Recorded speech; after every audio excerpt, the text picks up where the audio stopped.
ठीक है। तो लास्ट क्लास के अंदर हमने क्लासिफिकेशन पढ़ा था, 2 किंगडम, 3 किंगडम, 4 किंगडम, 5 किंगडम, जिसमें मुझसे एक गलती हुई थी, वो करेक्शन कर लो आप लोग। मैंने गलती से 3 किंगडम क्लासिफिकेशन में हैकल का फंजाई लिख दिया था। फंजाई नहीं था, वो प्रोटिस्टा किंगडम था, ठीक है। और कॉपलैंड के अंदर फंजाई की नहीं, बाकी तो सब ठीक ही था ना, बाकी सब ठीक था। तो हैकल में जो प्लांटी और एनिमली के अलावा जो तीसरा किंगडम बनाया था वो कौन सा था? प्रोटिस्टा किंगडम था। एंड प्रोटिस्टा किंगडम में हम किसको प्लेस करते हैं वो आज आपको सब समझ आ जाएगा। तो आज हम लोग डिस्कस करेंगे आर.एच. व्हिटेकर का 5 किंगडम क्लासिफिकेशन, पूरा डिटेल में पढ़ना है, ठीक है। चलो सामने देखिए आप लोग, ये दिखाई दे रहा है,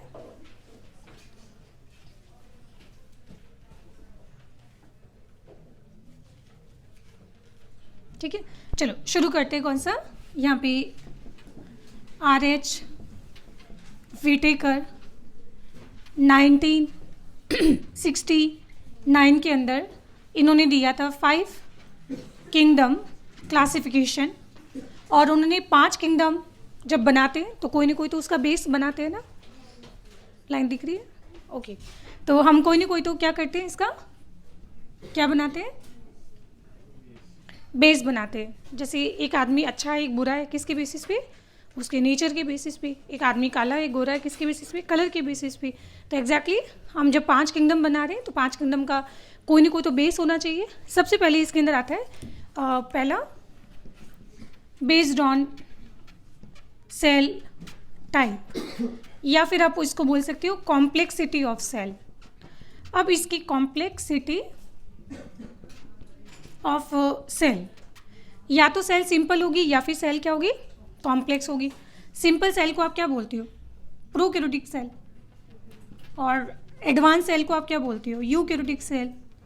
तो इसमें प्रोकैरियोटिक सेल के बेसिस पे कौन सा किंगडम बना था? Monera kingdom. तो मोनेरा किंगडम में किसको इंक्लूड किया जाता है? सभी प्रोकैरियोट्स को। तो बाकी कितने किंगडम बचे? 4। अगर सारे के सारे प्रोकैरियोट्स को आपने एक ही किंगडम के अंदर इंक्लूड कर दिया तो बाकी 4 किंगडम किसके लिए हो गए? यूकैरियोट्स के लिए। ये बात याद रखना, ठीक है। तो यहाँ पे सबसे पहले आएगा कौन सा? Monera kingdom. And Monera kingdom में किसको इंक्लूड किया जाता है? ऑल प्रोकैरियोट्स को, ठीक है ना। उसके बाद अब बचा कौन? यूकैरियोट्स। तो यूकैरियोट्स को फर्दर क्लासिफाई करने के लिए उन्होंने इस बार बेस बनाया था क्या? Based on body organization. Based on body, आप ऑर्गेनाइजेशन बोल दीजिए या फिर ऑर्गेनाइजेशन, या फिर इसको आप कॉम्प्लेक्सिटी ऑफ ऑर्गेनिज्म बोल दीजिए, कॉम्प्लेक्सिटी ऑफ ऑर्गेनिज्म। तो या तो ऑर्गेनिज्म यूनिसेलुलर होगा या फिर ऑर्गेनिज्म कैसा होगा? मल्टीसेलुलर होगा। तो यहाँ पे यूकैरियोट्स को फर्दर क्लासीफाई करने की बेसिस पे उन्होंने ऑर्गेनिज्म या तो यूनिसेलुलर होंगे या फिर कैसे होंगे? मल्टीसेलुलर होंगे। तो उन्होंने जितने भी यूनिसेलुलर, और वो भी कौन? यूकैरियोट्स। तो यूनिसेलुलर यूकैरियोट्स को फर्दर उन्होंने प्लेस कर दिया कहाँ पे? प्रोटिस्टा किंगडम के अंदर। तो यहाँ से किंगडम कौन सा बना? Protista kingdom. तो सेकंड होगा यहाँ पे कौन सा? Protista kingdom. एंड प्रोटिस्टा के अंदर किसको रखा जाता है? ऑल यूनिसेल्युलर यूकैरियोट्स को रखा जाएगा। कोई परेशानी? तो अब बचा कौन? Multicellular eukaryotes. तो मल्टीसेलुलर यूकैरियोट्स के कितने किंगडम हो गए? तो बाकी बचे हुए 3 किंगडम किसके हैं? मल्टीसेलुलर यूकैरियोट्स के। तो उनको फर्दर क्लासिफाई करने के लिए उन्होंने तीसरा बेस बनाया था क्या? Mode of nutrition. Mode of nutrition. अब न्यूट्रिशन के बेसिस पे मल्टीसेलुलर यूकैरियोट्स या तो ऑटोट्रॉफ होंगे या फिर कौन आएगा? है तो ये ऑटोट्रॉफ होंगे या फिर क्या होंगे? इसमें हेटेरोट्रॉफ होगा। एंड ऑटोट्रॉफ के अंदर किसको इंक्लूड किया जाता है? किंगडम प्लांटी को इंक्लूड किया जाता है। तो बाकी बचा कौन? फंजाई और एनिमल।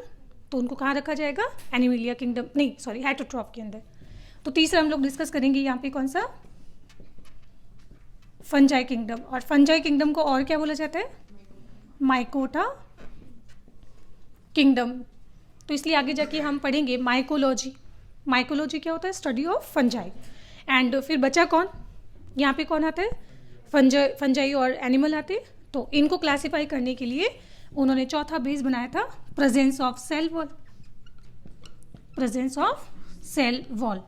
तो अब इसमें दो कंडीशन है कि या तो सेल वॉल प्रेजेंट होगी या फिर सेल एब्सेंट होगी। सेल वॉल प्रेजेंट होगी तो प्रेजेंट में किसको रखा गया? फंजाई को। और यहाँ पे कौन बचा? एनिमल्स। नहीं, इसके बेसिस पे उन्होंने बनाया था फंजाई किंगडम। और यहाँ पे ये किंगडम कौन सा बना था? फोर्थ आ जाएगा कौन सा? Plantae kingdom. प्लांट नहीं होता है, प्लांट ही होता है किंगडम। एंड फिर लास्ट कौन सा आ जाएगा? Animalia kingdom.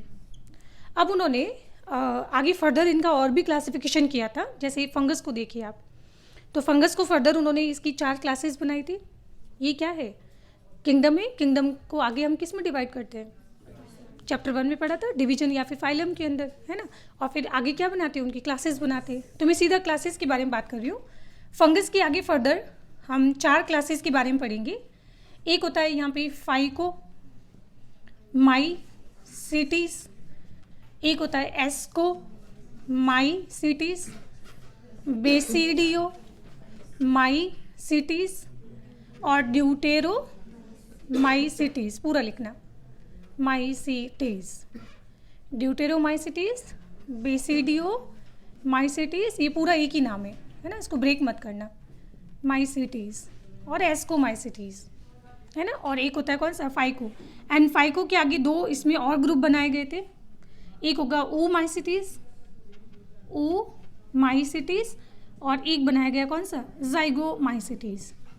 तो नाउ क्वेश्चन, ये फंगस की 4 क्लासेस कैसे बनाई गई? तो इसका भी कोई ना कोई तो बेस होगा। इनको बनाया गया रिप्रोडक्शन के बेसिस पे। किसके बेसिस पे? ये दिखाई दे रहा है, ठीक है। तो इसमें एस्कोमाइसीटीज को एस्को टर्म क्यों यूज करते हैं? सेक्सुअल रिप्रोडक्शन के दौरान इसमें बनते हैं सेक्सुअल स्पोर्स, और सेक्सुअल स्पोर्स अगर बनते हैं एस्कोस्पोर तो क्लास का नाम हो जाएगा एस्कोमाइसीटीज, और अगर इसमें बनते हैं बेसिडियोस्पोर तो क्लास का नाम हो जाएगा बेसिडियोमाइसीटीज। तो कौन कौन से? तो सेक्सुअल रिप्रोडक्शन के दौरान इसमें बनते हैं एस्कोस्पोर, और इसके अंदर बनते हैं कौन से? बेसिडियोस्पोर्स बनते हैं। और ये दोनों बेसिकली है क्या? सेक्सुअल स्पोर्स है ना। और सेक्सुअल स्पोर्स बनेंगी कब? सेक्सुअल रिप्रोडक्शन के दौरान। तो इनका इसके बेसिस पे इसका क्लास का नाम रख दिया गया। अच्छा, इवोल्यूशन में होता क्या है? हम जैसे पढ़ रहे हैं ना कि मोनेरा किंगडम, उसके बाद प्रोटिस्टा किंगडम, फिर उसके बाद ये वाला, फिर ये वाला। तो ये हम लोग जो क्लासिफिकेशन का जो ऑर्डर पढ़ रहे हैं ना, यही ऑर्डर इनका क्या होता है? फाइलोजेनी होता है। फाइलोजेनी मतलब ऑरिजिन ऑफ इवोल्यूशन। सबसे पहले बैक्टीरिया पैदा हुए, फिर प्रोटिस्टा पैदा हुए, फिर फंगस, प्लांट और एनिमल पैदा हुए, है ना, इस तरह से। तो अगर आप ध्यान से देखो तो यहाँ पे भी उन्होंने देखो फाइलोजेनी को फॉलो किया है। फाइलोजेनी देखो, सबसे प्रिमिटिव फंजाई कौन सी होती है? सबसे प्रिमिटिव फंजाई कौन सी हो जाएगी? ओमाइसीटीज। सी ज़्यादा एडवांस कौन? अगर दोनों नहीं लिखा हुआ है तो फिर ऐसा लिखा होगा कि फाइकोमाइसीटीज मोस्ट प्रिमिटिव फंजाई हो जाएगी, है ना। या तो लिखो फाइकोमाइसीटीज मोस्ट प्रिमिटिव है, या फिर आप लिखो कि ये वाला क्या होगा? ओमाइसीटीज मोस्ट प्रिमिटिव होगा, ठीक है। तो ये मोस्ट प्रिमिटिव हो गया। उससे एडवांस कौन? एस्को। फिर उससे और आगे एडवांस कौन हुआ? बेसिडियो। एंड फिर बेसिडियो से रुक जाओ बेटा, फुल स्टॉप लगा दो। नहीं, सबसे मोस्ट एडवांस फंजाई कौन सी होती है? तो यहाँ पे पूरा लिखना, this is a most advance fungi. हाँ, ड्यूटेरोमाइसीटीज को तो हम बोलते हैं fungi imperfecti. Fungi imperfecti exam में क्वेश्चन आता है। इम्परफेक्टी मतलब हमसे गलती हो गई। गलती क्या? कि फाइलोजेनी को अगर फॉलो करें तो सबसे इस हिसाब से तो सबसे मोस्ट एडवांस कौन होना चाहिए? ड्यूटेरोमाइसीटीज। पर ड्यूटेरोमाइसीटीज में सेक्सुअल रिप्रोडक्शन होता ही नहीं है, और इसमें सिर्फ क्या होता है? सिर्फ क्या होता है? ई सेक्सुअल रिप्रोडक्शन होता है। तो इसमें सेक्सुअल रिप्रोडक्शन क्या होगा? एब्सेंट होगा। और जब हम कंपेयर करते हैं सेक्सुअल और ई सेक्सुअल को, तो उन दोनों में से ज़्यादा एडवांस कौन? सेक्सुअल रिप्रोडक्शन एडवांस हो गया। तो यहाँ पे तो चीज़ें जाके उल्टी हो गई ना। हाँ, दैट्स वाई इसको क्या बोलते हैं? फंजाई इम्परफेक्टी बोलते हैं। तो मोरल ऑफ द स्टोरी, बेटा इनको फर्दर किंगडम को आगे क्लासीफाई करने के लिए उन्होंने अपना एक और बेस बनाया था, वो क्या था? रिप्रोडक्शन। नेक्स्ट कौन सा होगा? रिप्रोडक्शन। और रिप्रोडक्शन के अलावा नेक्स्ट एक वेरी वेरी इंपॉर्टेंट चीज़ कि उन्होंने फाइलोजेनी को भी फॉलो किया है। फाइलोजेनी स्टेप्स ऑफ इवोल्यूशन या स्टेप्स ऑफ ऑरिजिन आप बोल सकते हो ना, कि पहले मोनेरा किंगडम, फिर प्लांटी, फिर फंजा, इस तरह से ना। तो उन्होंने और किसको फॉलो किया है? यहाँ पे फाइलोजेनी को भी बड़ा ध्यान में रखा है। तो इसलिए जो साइंटिस्ट फाइलोजेनी को फॉलो करता है उसकी क्लासिफिकेशन को हम सबसे मोस्ट अप्रोप्रिएट है ना क्लासिफिकेशन मानते हैं। तो उसमें अब तक हम सबसे ज़्यादा वैलिड मानते भी किसका क्लासिफिकेशन है? RH विटेकर का क्लासिफिकेशन सबसे वैलिड माना जाता है। यहाँ तक कोई परेशानी नहीं? अच्छा, अब ये आपकी चैप्टर की समरी है जो मैं आपको पढ़ाने वाली हूँ, है ना। शुरू करते हैं सबसे पहले मोनेरा किंगडम। तो इसमें हम क्या क्या पढ़ेंगे? मोनेरा किंगडम के अंदर एक ही इसका सोल मेंबर है, that is the bacteria. Monera kingdom में हम बोलते हैं कि सभी प्रोकैरियोट्स आते हैं, और सभी प्रोकैरियोट्स है कौन? बैक्टीरिया, एक ही तो है। तो the sole member of Monera kingdom is bacteria. हाँ, ये अलग बात है कि बैक्टीरिया की आगे वैरायटी बहुत सारी होती है। जैसे एग्जाम्पल, एक होते हैं आर्की बैक्टीरिया। तो इसमें हम क्या पढ़ेंगे? यहाँ पे आर्की बैक्टीरिया के बारे में पढ़ेंगे। और जिनके बारे में आप बोलते हो ना बैक्टीरिया बैक्टीरिया बैक्टीरिया, वो एक्चुअल में होते हैं ट्रू बैक्टीरिया। ट्रू मतलब इनको बोलते हैं यू बैक्टीरिया बोलते हैं। और एक होते हैं photosynthetic bacteria. And photosynthetic bacteria को हम क्या बोलते हैं? Blue green algae. पर ध्यान रखना, एल्गी प्लांट होता है, प्लांट के किंगडम में आता है, वो यूकेरियोट्स होता है। एल्गी यूकेरियोट्स है, पर साइंटिस्ट को लगा कि नहीं, हमसे गलती हो गई कि ये तो एल्गी है ही नहीं, ये तो बैक्टीरिया है, प्रोकैरियोट्स है। तो फिर इसका नाम उन्होंने सही किया। 2012 EIPMT में क्वेश्चन आया हुआ है, the correct name of blue green algae is cyanobacteria. तो इसका सही नेम क्या होगा? साइनोबैक्टीरिया। अब बैक्टीरिया के ऊपर क्या होता है? सेल वॉल होती है, हटा दो तो बैक्टीरिया नेकेड हो गया। तो इस तरह से बिना सेल वॉल के बैक्टीरिया या नेकेड बैक्टीरिया को हम क्या बोलते हैं? माइकोप्लाज्मा। क्या बोलेंगे? माइकोप्लाज्मा। तो ये हम इनके बारे में पढ़ने वाले हैं। तो आर्की बैक्टीरिया को क्या मैं ऐसा बोल सकती हूँ? Most primitive life on earth. Most primitive life on earth. जहाँ कोई नहीं रह सकता है वहाँ पे कौन रह सकता है? Archie bacteria. इस धरती के ऊपर जो सबसे पहली बार जब लाइफ बनी थी तो सबसे पहले ही पैदा कौन हुआ था? Archie bacteria. एंड शुरू में जो अर्थ का जो एटमॉस्फेयर था, जब पहली बार वाटर बना था और वाटर से जो ओशन बने थे, पता है पूरी अर्थ जो है पानी से कवर्ड थी। अभी आज के टाइम में तो 70% वाटर जो है वो ग्लेशियल के फॉर्म में लॉक है। अगर सोचो कि उस 70% पानी को आप मेल्ट कर दीजिए, 70 अभी अर्थ का 70% स्पेस ऑक्यूपाई कर रखा है ओशियन ने। और मैं बोल रही हूँ कि टोटल पानी का 70% लॉक है कहाँ पे? ग्लेशियल में। कर दो सारे ग्लेशियल मेल्ट, पूरी धरती जो है पानी में डूब जाएगी, है ना। पूरा एक ओशन बन जाएगा। और वो सारा ओशन उस टाइम में उसका टेम्परेचर पता है कितना था? 100 डिग्री सेल्सियस। खौलता हुआ पानी था बेटा पूरा ओशन। एंड सोचो उस टाइम लाइफ इवॉल्व हो गई थी। तो पॉल्यूशन के बारे में आप ज़्यादा टेंशन मत लीजिए, जैसे मैं पहले भी बोल चुकी हूँ। पॉल्यूशन की वजह से धरती को कोई खतरा नहीं है।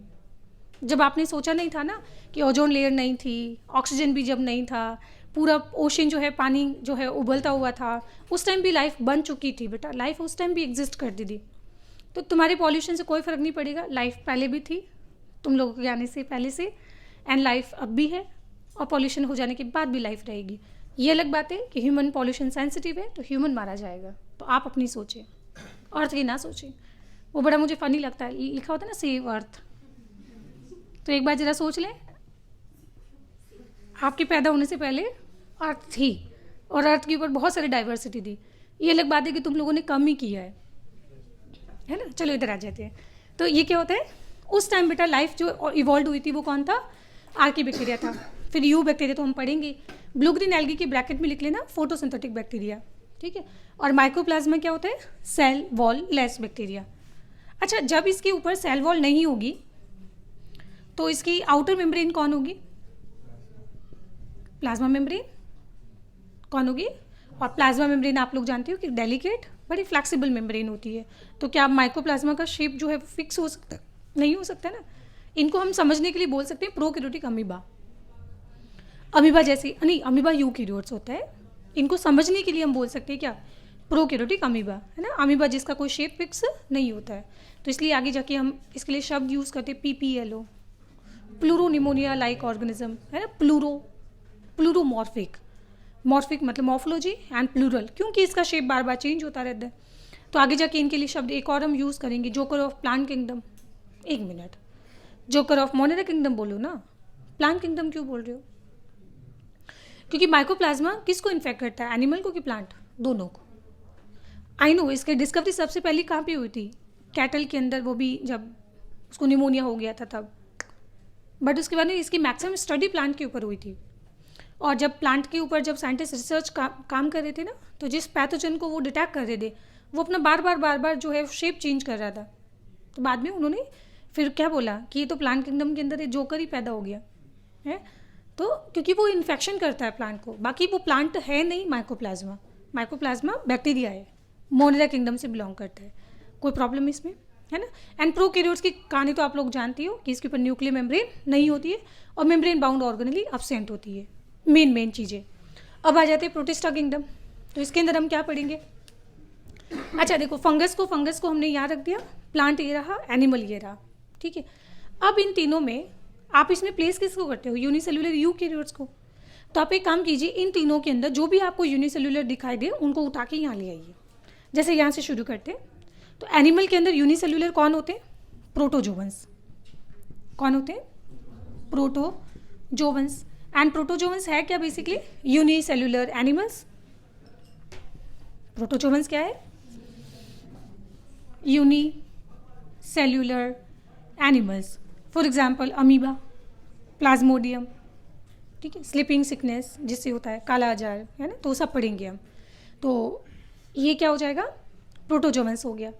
अब यहाँ प्लांट में भी जो आपको यूनिसेल्युलर दिखाई दे उनको उठा के यहाँ प्लेस कर दीजिए। अब प्लांट में यूनिसेल्युलर कौन हो सकता है? एल्गी, सारी नहीं, कुछ एल्गी, है ना। जो भी आपको एल्गी यूनिसेल्युलर दिखाई दे उनको प्लांट किंगडम से उठा के कहाँ प्लेस कर दीजिए आप? प्रोटिस्टा किंगडम के अंदर। तो अब आपको यूनिसेल्युलर एल्गी कौन सी दिखाई देती है?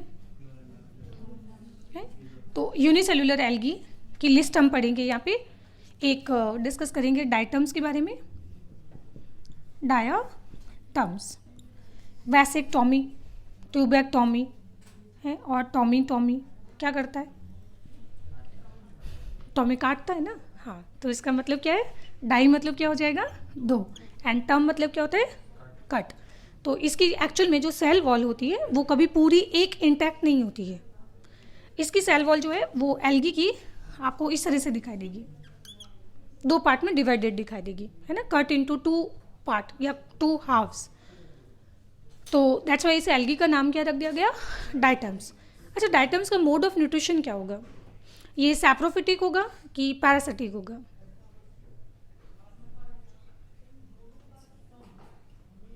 टाइम लगेगा। अरे पागलो, एल्गी है। एल्गी क्या होता है? फोटोसिंथेटिक होता है, ऑटोट्रॉप होगा। तो क्या इसके पास क्लोरोप्लास्ट होंगे? जी हाँ, होंगे, ठीक है। तो उसका मोड ऑफ न्यूट्रिशन क्या होता है? ऑटोट्रॉपिक होता है ना। अच्छा, उसके बाद नेक्स्ट इसमें हम पढ़ेंगे नो फ्लैजिलेट्स, ठीक है, डाइनो फ्लैजिलेट्स, एक और क्लास। तो डाई मतलब अगेन क्या हो गया? 2, एंड फ्लैजिलेट्स मतलब फ्लैजिला। तो इस एल्गी के पास आपको कितने फ्लैजिला दिखाई देंगे?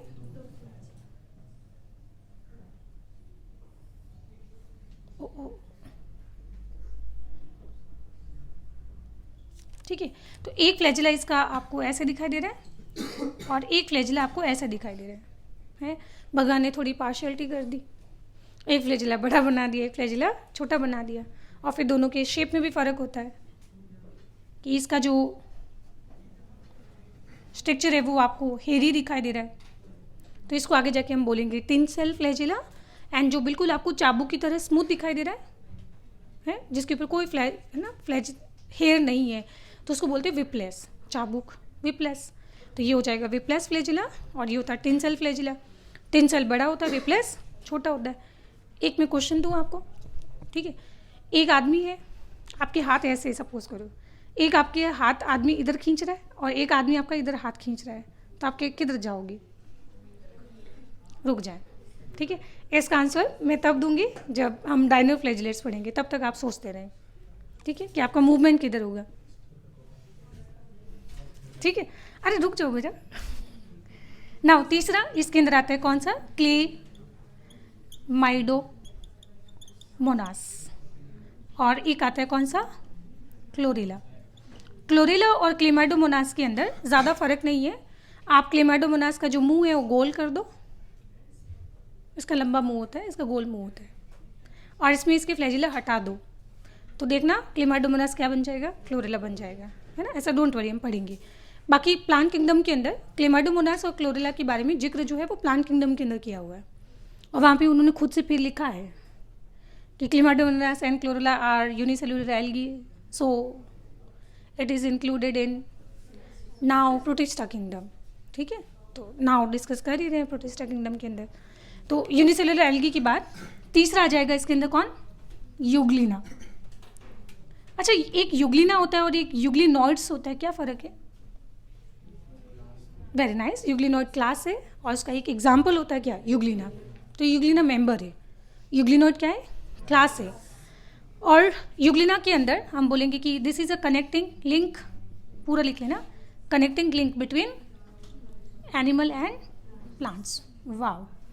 तो इसके पास प्लांट के फीचर्स भी होंगे और एनिमल की तरफ भी क्या फीचर्स होते हैं, क्योंकि इसके पास क्लोरोप्लास्ट प्रेजेंट होता है।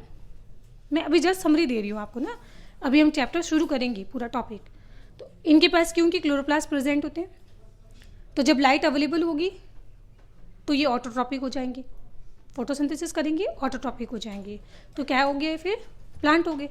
पर जब रात हो जाएगी, खाना अवेलेबल नहीं होगा, लाइट जब है नहीं, तो ये बिल्कुल एनिमल की तरह क्या हो जाते हैं? हेटेरोट्रॉपिक हो जाते हैं।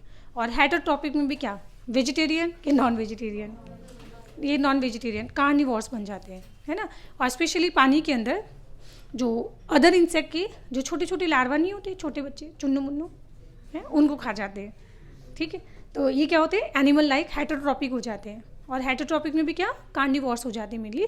बट कभी कभी जब मान लो छोटे चुन्नू मुन्नू नहीं मिले उनको खाने को, तो फिर मजबूरी में वो सैप्रोफिटिक भी हो सकते हैं, तो उस कंडीशन में वो सैप्रोफिटिक भी हो सकते हैं, ठीक है। क्योंकि इनका मोड ऑफ न्यूट्रिशन ऑटोट्रॉप और हेटेरोट्रॉप दोनों है ना, तो इन दोनों को मिक्स करके हम क्या बोलते हैं? इसको मिक्सोट्रॉप। तो इनका मोड ऑफ न्यूट्रिशन कैसा होता है? मिक्सोट्रॉप। और यूग्लिना के ऊपर सेल वॉल नहीं होती है, वो प्रॉपर्टी भी कैसी है? एनिमल की जैसी, ठीक है। बाकी आगे और पढ़ेंगे हम। एंड चौथा एक और चीज़ हम लोग पढ़ेंगे यहाँ पे, स्लाइम मोल्ड के बारे में, स्लाइम मोल्ड के बारे में। एंड स्लाइम मोल्ड जो है वो कनेक्टिंग लिंक मानी जाती है किसकी? This is a connecting link between animal, plant and एक फंजाई भी ऐड कर दो, बताऊंगी ऐसा क्यों, क्योंकि इसके पास एनिमल, फंगस और प्लांट तीनों की प्रॉपर्टी शो करता है, तो इन तीनों की कॉमन प्रॉपर्टी मानी जाती है, तीनों की कनेक्टिंग लिंक मानी जाती है क्या? Slime mould. तो कुल मिला के प्रोटिस्टा किंगडम में हम 4 मेन चीज़ों के बारे में डिस्कस करेंगे। प्रोटोजोअन्स के बारे में, यूनिसेलुलर एल्गी मतलब diatoms, dinoflagellates, Chlamydomonas, chlorella, and फिर हम पढ़ेंगे यूग्लिनॉइड्स और पढ़ेंगे इस क्या? Slime mould. कोई परेशानी इसमें, ठीक है। तो ये कहानी है किसके बारे में? प्रोटिस्टा किंगडम में। अब आ जाओ फंगस। तो फंगस के बारे में ऑलरेडी बता चुकी हूँ मेजर, कि हम लोग यहाँ पे मेन 4 क्लासेस के बारे में डिस्कस करेंगे। प्लांटे इस चैप्टर में है ही नहीं, क्योंकि हम चैप्टर कौन सा पढ़ रहे हैं? Biological classification. इसके जस्ट इमीडिएटली चैप्टर नंबर 3 दिया हुआ है, कौन सा? प्लांटे किंगडम, तो वो वहाँ डिस्कस करना है। बाय द वे मैं थोड़ा बहुत बता देती हूँ कि प्लांट किंगडम के अंदर हम डिस्कस करते हैं Thallophyta, bryophyta, pteridophyta, gymnosperm and angiosperm के बारे में हम पढ़ते हैं, ठीक है। बस इसके बारे में इतना ही पढ़ना है। और एनिमेलिया जो है वो 2 तरह के होते हैं, नहीं वर्टिब्रेट्स और नहीं, कॉर्डेटा और नॉन कॉर्डेटा। और फिर एनिमेलिया में कौन कौन आता है? Porifera, Coelenterata, Ctenophora, Platyhelminthes, Aschelminthes, Annelida, Arthropoda, Mollusca, Echinodermata, Hemichordata, और फिर कौन आ गया? कॉर्डेटा। एंड कॉर्डेटा में कौन आते हैं? वर्टिब्रेट्स और इनवर्टिब्रेट्स, है ना। खैर वो चलो एनिमल किंगडम। तो ये पूरा का पूरा आपका चैप्टर नंबर इसके ऊपर लिख देना 3, दिस इज चैप्टर नंबर 3, और ये वाला क्या है? Chapter number 4। तो इसके बारे में अभी हमें डिस्कस नहीं करना है। तो हम लोग जो है यहाँ पे इस चैप्टर के अंदर सिर्फ डिस्कस करेंगे कहाँ तक, फंगस तक। इस चैप्टर में हम सिर्फ फंगस तक डिस्कस करेंगे, कोई परेशानी इसमें, ठीक है। अब ये पूरा क्लासिफिकेशन आपको क्लियर हो गया। अब इसमें क्लास चीज़ इस चीज़ को ना इसके नीचे लिखना। यहाँ पे RH विटेकर को ना इसको बोलते हैं पाम क्लासिफिकेशन। हाथ होते हैं, पाम क्लासिफिकेशन। क्यों? क्योंकि देखो सबसे पहले कौन आया, मोनेरा किंगडम। मोनेरा के बाद कौन इवॉल्व हुआ, प्रोटिस्टा किंगडम। और इसी प्रोटिस्टा से आगे जाके इवॉल्व होता है फंजाई भी, इसी से इवॉल्व होता है प्लांटी भी, और इसी से इवॉल्व होता है कौन, एनिमेलिया भी, ठीक है। तो ध्यान रखना इसमें, मोनेरा किंगडम से कौन इवॉल्व हुआ, प्रोटिस्टा। अब ये नहीं बोलना कि प्रोटिस्टा से फंगस बना, फंगस से प्लांट बना, प्लांट से एनिमल, बिल्कुल गलत हो जाएगा, नहीं। प्रोटिस्टा से ही इवॉल्व हुआ है फंजाई, प्रोटिस्टा से इवॉल्व हुआ है प्लांट, और प्रोटिस्टा से इवॉल्व हुआ है कौन, एनिमल। कोई परेशानी इसमें, ठीक है। चलो इसके बाद हम शुरू करते हैं कौन सा, मोनेरा किंगडम। लिखो इसको।